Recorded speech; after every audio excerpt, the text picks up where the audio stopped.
Resolução da equação do segundo grau. Então, a nossa intenção aqui é descobrir as raízes reais de uma equação do segundo grau. Vamos começar pelo primeiro caso, que é o b igual a zero. É uma equação do segundo grau incompleta. Bom, a gente viu que uma equação do segundo grau é toda equação escrita na forma ax ao quadrado mais bx mais c igual a zero. Vimos também que a, b e c são números que vão acompanhar as letras que a gente chamou de coeficiente. E esses coeficientes são números reais. Tá? Uma outra condição importante é que meu a vai ser sempre diferente de zero. Então, o meu a nunca pode ser zero, né? Porque senão anula essa primeira parte da equação e acaba tornando uma equação do primeiro grau. E é muito importante que a gente tenha uma das incógnitas elevada ao quadrado, tá? Com um expoente quadrado. Agora, resolvendo então a equação do segundo grau. No primeiro caso, b igual a zero, primeiro passo a gente tem que identificar os coeficientes. Então, a gente tem o coeficiente a, b e c. O a é sempre que acompanha x ao quadrado. Nesse caso, não vem nada escrito. Quando não vem nada escrito, a gente sabe que é 1. Então, colocamos aqui a 1. B é o que acompanha x.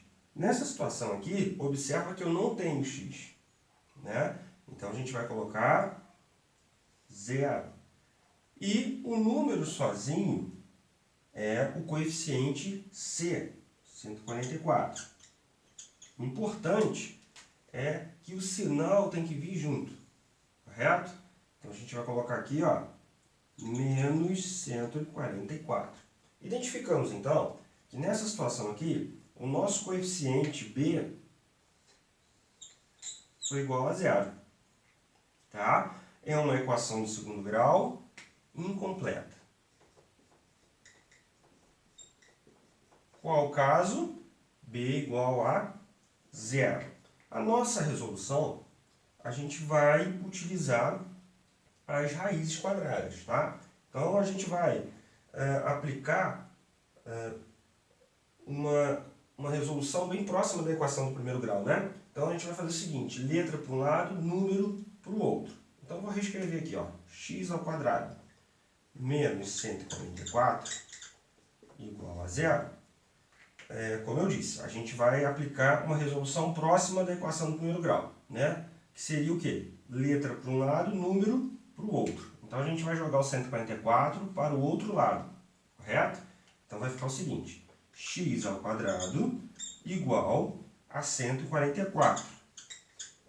Observa só, se ele estava subtraindo aqui, vai passar para o outro lado da igualdade com operação oposta. Então, se ele está negativo, ele vai passar positivo, correto? Aí a nossa equação ainda não terminou, porque a gente tem um expoente aqui. A operação oposta da potência vai ser a raiz, correto? Então, a gente vai deixar o x sozinho, que é o processo de deixar o x em evidência, correto? E vamos jogar o expoente para o outro lado em forma de raiz. Quando a gente faz isso, há uma possibilidade dessa raiz, o resultado dessa raiz, ser um resultado positivo ou um resultado negativo, tá? Isso aqui é muito importante. Então, a gente vai ter o seguinte, raiz quadrada, observa só, não vem escrito aqui no símbolo da raiz, mas eu sei que o índice da raiz é 2. Tá? Então, se o meu expoente é quadrado, é um número 2, quando eu passo para o outro lado, correto? Tem que ser obrigatoriamente uma raiz quadrada, correto? Então, vou deixar apagado aqui, a gente deixa oculto. Que número multiplicado por ele mesmo, em duas parcelas, que vai dar 144? A gente sabe que é 12, né? 12 vezes 12, 144. Só que, como eu disse, há uma possibilidade desse valor ser positivo ou negativo. Então, o que a gente vai fazer? Vamos dizer que a primeira resposta pode ser positiva, correto? E a segunda resposta, a gente vai assumir um valor negativo, extraindo a raiz aqui, vai ser 12. Bom, vamos lá. Agora a gente vem para a definição teórica, né? Toda equação de segundo grau pode gerar para a gente duas respostas. Isso é legal, né? A gente pode ter, então, né, na resolução, dois valores de x.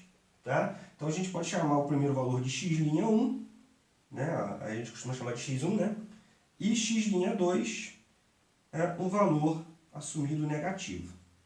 Então isso aqui é muito importante, porque eu acabo tendo duas opções que, substituindo o x lá no início da equação, torna-se essa sentença verdadeira.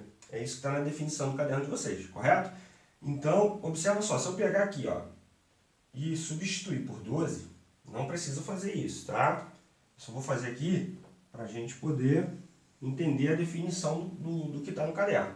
Então eu tenho o seguinte, x² menos 144, se eu pegar aqui, ó, e substituir o x por por 12, tá? Então vamos substituir aqui, ó, x por 12. 12 elevado ao quadrado é 144. 144 menos 144, vê se deu zero. Deu zero. Significa, então, que a gente tem um conceito da equação, né? Um lado igual ao outro, né? 144 menos 144 vai dar zero, zero igual a zero. A gente buscou o equilíbrio ali, né? E temos, então, uma sentença verdadeira. Caso a gente tivesse utilizado o negativo, olha o que vai acontecer aqui, ó. Vamos botar o negativo aqui, ó. x2, que foi menos 12. Organizei aqui, coloquei dentro do parênteses. Menos 12 elevado ao quadrado, a gente sabe que é base vezes base, a potência, né? Então vai ficar menos 12 vezes menos 12. Menos com menos, na multiplicação, mais 12 vezes 12, 144. Olha que legal, a gente obtém o mesmo resultado.